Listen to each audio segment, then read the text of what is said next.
তাহলে এখন আজানের মধ্যে যদি কোন আজানের দোয়ায়, হে আল্লাহ আপনি মোহাম্মদ সাল্লাল্লাহু আলাইহি সাল্লামকে দান করুন বেহেশতের সর্বোচ্চ সম্মানিত স্থান, সুমহান মর্যাদা, আপনি দোয়ার লেগে ঠিক রয়েছে। আর রসুলের লেগে জান্নাত জাহান্নাম আসেনি, রসুল জান্নাত জাহান্নামের অনেক ঊর্ধ্বে, অনেক ঊর্ধ্বে, সিদরাতুল মুনতাহার ঊর্ধ্বে। রসুল হচ্ছে লা মুকামবাসী, লা মুকামে যার অবস্থান সে হয় রসুল। আর হেই লা মুকামবাসী রে হে জান্নাত দিবার কথা, সর্বোচ্চ মাকাম, তা আবার এই যে বেতন খোরে। কোরআন মানে ডাকুই রসুলের সামনে তার অনুমতি ব্যতীত তার রুমে প্রবেশ নিষেধ, হারাম। কোরআন রসুলের জন্য দোয়া না, রসুলের কাছে দয়া ভিক্ষা চাইতে হয়, ইয়া রহমত আল্লাহ। কাজী আমরা যেন রুহের সওয়াব না পাঠাই, এটা বেদবি। রু মরে না, রু খায় না, রু ঘুমায় না, রু জন্ম দেয় না, রু জন্ম নেয় না। রু রবের আদেশ, কুলুর রুহি আমরি মিন রব্বি, রু রবের আদেশ হইতে আগত। তানাজ্জালুল মালাইকাতু ওয়ার রূহ, রু নাজিল হয় কদরের রাতে। তাইলে মাগফিরাত কার জন্য? নফসের জন্য। দোয়া করবেন নফসের লেগে, সওয়াব পাঠাইবেন নফসের লেগে। কারণ দয়াল মুর্শিদ বিসমিল্লাহির রহমানির রহিম, কুলনা ইয়া নারু কুনি বারদাও ওয়া সালামুন আলা ইব্রাহিম, ইয়া হাইয়ুল কাইয়্যুম ইয়া কুদ্দুসুস সিররুল আজিজ ইয়া গাউসুল আজম গাউসে পাক, বালিন্দা রব্বিহিম ইয়ারযাকুন, ইয়া মাওলা বাবা জাহাঙ্গীর বা ইমান আল সুরেশ্বরী ইয়ফিয়ানহু, আমাকে সাহায্য করুন, আমাকে সাহায্য করুন, আমাকে সাহায্য করুন।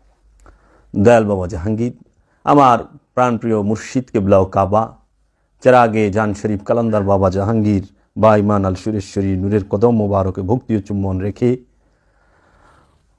আওলাদে মুর্শিদ বাবা জাহাঙ্গীরের সমস্ত নূরের আওলাদের নূরের কদমে ভক্তি ও চুম্বন রেখে, পৃথিবীর যত উলিয়া উলিয়ায় কেরামগণ, নবী ও রসুলগণ প্রত্যেকের নূরের কদম মোবারকে ভক্তি ও চুম্বন রেখে আমি আজকে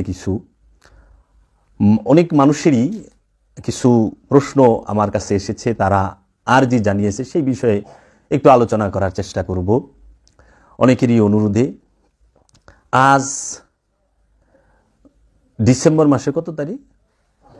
28শে ডিসেম্বর 2023 সাল, রোজ বৃহস্পতিবার। আজকে আমি বসেছি কিছু বিষয় নিয়ে আলোচনা করার জন্য। তার মধ্যে মূল হচ্ছে, আমাকে অধিকাংশ লোক, অধিকাংশ মানুষ, তরিকতপন্থী মানুষ এবং যাহারা তরিকতপন্থী নয় তাহারাও প্রশ্ন করেছেন যে আমরা পীর ধরব কেন, প্রথম। আর যাহারা পীর ধরেছেন তারা বলেছেন যে আপনার কাছে আমাদের একটি জানার বিষয়, সেটি হইল আমরা যারা পীরের কাছে বায়াত হয়েছি, মুর্শিদের কাছে বায়াত হয়েছি, আমাদের পীর ও মুর্শিদ তাহারা অধিকাংশ ক্ষেত্রে আমরা দেখতে পাই যে আনুষ্ঠানিক যে ইবাদতটা, যেরকম বাহ্যিক ইবাদত, মেজাজি যে ইবাদতটা, আনুষ্ঠানিকতাটা, সেইটার উপরে খুব জোর দেন এবং সেটাই করান।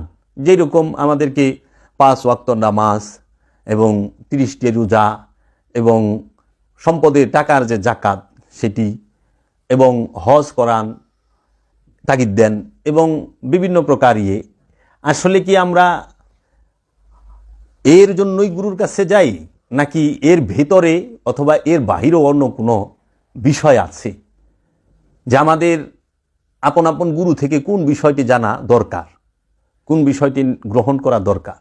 আর গুরুই বা আমাদেরকে কি শিখাবেন, আমরাই বা গুরুর কাছে থেকে কি শিখব। আমরা কি আনুষ্ঠানিক ইবাদত বন্দিগিটা করার আমাদের মূল উদ্দেশ্য, নাকি হাকিকি ইবাদতও আছে, দায়েমি ইবাদত করা মূল উদ্দেশ্য কোনটা? আবার এমনও প্রশ্ন আসছে তিনি করেছেন যে এইখানে প্রশ্নটি এইরকম যে আমি আজকে প্রায় 30-40 বছর ধরে আমার পীরের কাছে বায়াত হইছি। তিনি হাক্কানি আলেম, হ্যাঁ, যারা ওহাবি মত দ্বারায় তো পীর সাহেব আছেন, তাই না? কওমির ধারা আমরা পীর সাহেব দেখি না, বড় বড় আলেমগণ তো পীর। তো ওনাদের কাছে আমরা বায়াত হইছি, প্রায় 30-40 বছর ধরে আমরা নামাজ পড়তেছি 5 ওয়াক্ত, কখনো আমরা মিস দেই নেই, এবং আমরা রোজা রাখি, হজ করছি, যাকাত দিই। কিন্তু আমরা দেখি আমাদের মুর্শিদ, উনি নিজের পীর বলে দাবি করেন, কিন্তু সুফি ধারাটা, এলমে তাসাউফ, এলমে মারিফত, এলমে তরিকত, এলমে হাকিকত, এই বিষয়টি আসছে তো মহানবী থেকে এবং মাওলা আলী থেকে। কিন্তু আমাদের এক পীর সাহেব, আমার যে পীর সাহেব এরকম বলছে যে আমার যে পীর সাহেব তিনি ঈদে মিলাদুন্নবী মানেন না। ঈদে মিলাদুন নবীকে বেদাত বলেন, নওজুবিল্লাহ। উনি বলেন আর কি, উনার পীর ভক্তে পীর সম্পর্কে বলতে।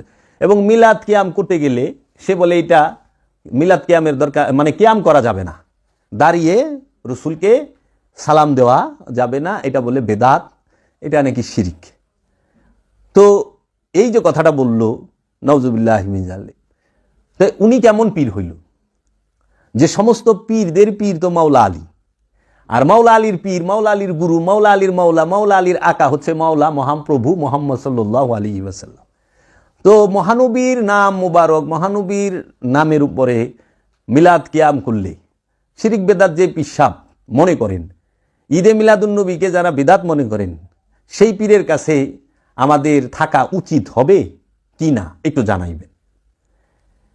তো এরকম অনেকেই প্রশ্নগুলো করছে যে সুফিবাদের শিক্ষা কি আনুষ্ঠানিকতার মধ্যেই বন্দী, নাকি সুফিবাদের ভেতরে, অনুষ্ঠানের ভেতরেও, এর ভেতরেও দায়েমি কোনো বিষয় আছে, একটু জানাবেন। দেখেন, আমাদের সমাজে আমরা দেখতে পাই যে আমাদের বাহিরটাকে বেশি চকচকা করা হয়। মানে যেরকম আপনার লেবাস যেটাকে আরবিতে বলা হয়েছে লেবাস, মানে পোশাক, যেরকম পায়জামা, পাঞ্জাবি, টুপি, পাগড়ি, হ্যাঁ, তারপরে দাড়ি, এই সমস্ত বিষয়গুলো হচ্ছে লেবাস, পোশাক। এই পোশাকটাকে আগে পরিয়ে দেওয়া হয়। তো এমন একজন প্রশ্ন করতেছেন যে ভাইজান, আমি দেখলাম যে আমাকে পরিপূর্ণ এই যে সুন্নতে একটা লেবাস আপনারা বলে থাকেন সমাজে, এই লেবাস ধরাই দিছে, কিন্তু আমি কথায় কথায় মিথ্যা বলি। মানে ওই লোকটা মিথ্যা বলে এবং সে পেশা তার দুইজন একজনে ঢেলে, যে একজনে করে হইলো, মানে কি কমু, পেশাটা দুইটা কথা কইলো তো হয়, মানে এই কন্ট্রাক্টারই করে, কন্ট্রাক্টারই তো মিশা কথা ছাড়া হয় না। কিন্তু জামাতের সহিত আমরা নামাজ পড়লাম, করলাম, তো এইটার বিষয় কি? এবং কন্ট্রাক্টারি করে উনি হিউজ টাকা কামাই করছে। তো আপনি কি কইবেন? তা আমি বললাম যে এখানে আমি কি বলুম, পীর কেন ধরি সেই বিষয়ে আমরা একটু কথা বলি।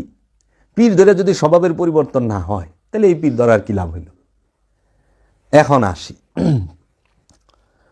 সুফিবাদ, এলমে তাসাউফ, এলমে মারেফাত কাকে বলে এবং কি? সুফিবাদে কেন মানুষ আসবে? একটা কারণ, সুফিবাদ আত্মপরিচয়ের একমাত্র পথ। সুফিবাদ ছাড়া আত্মপরিচয়ের কোনো দ্বিতীয় রাস্তা নাই। এলমে তাসাউফ, এলমে মারেফাত, সুফিবাদ আত্মপরিচয়ের একমাত্র পথ, এছাড়া কোনো দ্বিতীয় রাস্তা নাই। আনুষ্ঠানিক ইবাদত, জমাতবন্দি ইবাদত আমরা করি, জমাতবন্দি ইবাদতে আত্মপরিচয় ঘটে না। জমাতবন্দি ইবাদতে সমাজ পরিবার নিয়ে সুন্দরভাবে দিন কাটানো যায়, কিন্তু জমাতবন্দি ইবাদত দিয়ে কখনো খান্নাস থেকে মুক্তি লাভ করা যায় না। যদি কেউ খান্নাস থেকে মুক্তি লাভ করতে চায়, খান্নাস রূপী শয়তান হতে, অবশ্যই তাকে একজন ওলিয়ে কামেলের শরণাপন্ন হইতে হবে, একজন রসুলের শরণাপন্ন হইতে হবে। এবং যখন নবুয়তের যুগ ছিলেন, নবী দরজা খোলা ছিল, তখন নবীদের শরণাপন্ন হয়েছেন। এখন যেহেতু নবুয়তের দরজা বন্ধ, নবী আর আসবে না, নবুয়তের দরজাটা পরিপূর্ণভাবেই বন্ধ। এখন রেসালাত এবং বিলায়েত, এই দরজা খোলা। আল্লাহ রাব্বুল আলামিন রসুলদের মাধ্যমেই তার হেদায়েতের দরজাটি খোলা রেখেছেন। এই মানব জাতিকে হেদায়েতের একমাত্র রাস্তাটাই হচ্ছে রেসালাত। রসুলদের মাধ্যমে রব্বুল আলামিন সমস্ত জাতিকে, মানব জাতিকে হেদায়েতের রাস্তাটি খুলে রেখেছে। আমরা আনুষ্ঠানিক ইবাদতের কথা বলি, কোরআন কিন্তু আনুষ্ঠানিক ইবাদতের কথা বলে নাই। কোরআন বলেছেন দায়েমি ইবাদতের কথা। যে পীর সাহেব আনুষ্ঠানিক ইবাদতের শিক্ষাই শুধুমাত্র দান করেন, তিনি কখনো তার মুরিদকে খান্নাস রূপী শয়তান থেকে মুক্তি হওয়ার কোনো ফর্মুলা দেবার যোগ্যতা রাখে না। কারণ কোরআনে কোরআনুল মাজিদে প্রতিটা বিষয় দায়মিকে কেন্দ্র করে বলা হয়েছে, মূল বিষয়টাকে কেন্দ্র করে, প্রয়োগ পদ্ধতিকে না, মূল বিষয়। এখন একটি হইল মূল, আরেকটি হইল গুণাবলী, জাত, সেফাত, হাকিকি, মেজাজি। তো যে পীর সাহেব বলেন যে বাবা তুমি আসো, বসো, 5 ওয়াক্ত নামাজ পড়ো,